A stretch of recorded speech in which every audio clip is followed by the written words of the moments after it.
All right, so here is the next step of the LED light up emblem for the front. I was thinking this whole time I'd have to like remove this entire plastic flashing piece and then remove the entire front bumper. Oh, there we go. Pull the whole thing off so I get access to the headlight, move the headlight so I can get behind it. Or the other thought I had was maybe I'd have to like turn the wheel in and then take the screws out there so I get access to the headlight from behind if I could kind of wiggle my way in there. But fortunately, when I actually popped the hood, amazingly, one of the easiest things I've ever seen, headlight socket's right there. Just there and there, just plugs right in. Super easy, awesome.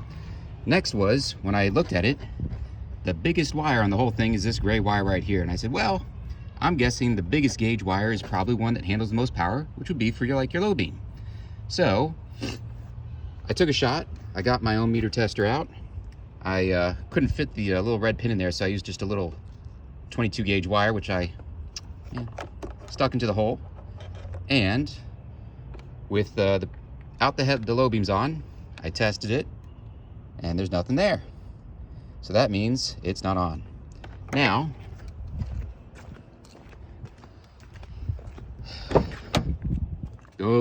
I tried parking lights and it was still dead. And then when I had to actually turn on the low beams, I'm just showing everybody all the steps in case they've never used a voltmeter before.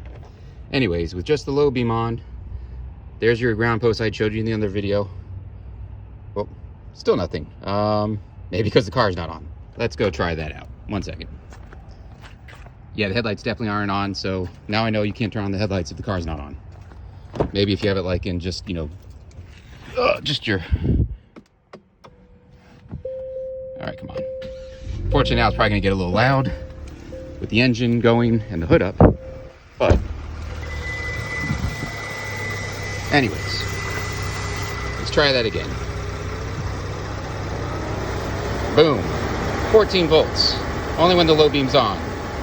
Of course, it's not looking that great because it keeps jumping now that I'm just touching the grounding post, but if I turn off the low beam, I get 0 volts.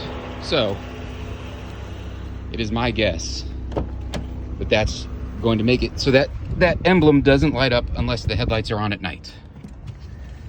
All right, now the next thing I did up to this point,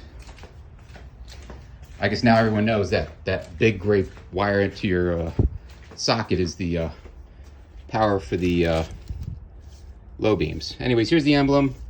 Has a pigtail with wiring, which was not nearly long enough, so I got the extra wires that I ordered online. Probably got like 4 feet or 8 feet of both. I attached a white wire to the red because, as I showed you in the other video, this red wire is what activates the white LED. This one I just cut off whatever extra was sticking out so it doesn't touch anything. And this is going to be the ground. Now, on the back here, there is this part where the wires come out. I'm guessing I'm going to have to drill a small hole through the plastic of the bumper where this thing sits, because I don't think it's going to have a hole there. And that way I can feed the wire through the grill. And then basically just tap that gray wire. I can ground that thing to any of the bolts, really. I was just using the ground jumping point just for this test. Let me take this out of here and plug this back in. All right, fairly simple. But anyways, now you know. Oh, get on there. And of course, there's just this clip here. You push down, you pull that off, and it comes off. So take a heat gun or hair dryer, heat this up, fishing line, boom, comes off. Drill a hole in the black or in the white bumper underneath right here. Shouldn't be a problem because pretty sure it's plastic. And then feed the wire here, then out over here. Then, like I said, tap this big gray wire on top there.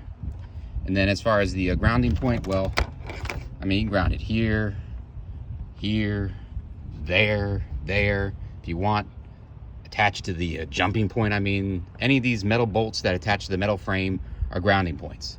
So that is pretty simple. I know this might seem a little crazy to someone who's never done this before, but just keep in mind, now that I've shown you everything, hair dryer, hot air or heat gun, fishing line, this comes off, little tiny hole with your drill behind it, push the line through, power wire, you feed through here, tap the big gray wire right here on the corner. You can't miss it. It's the biggest wire of all of them.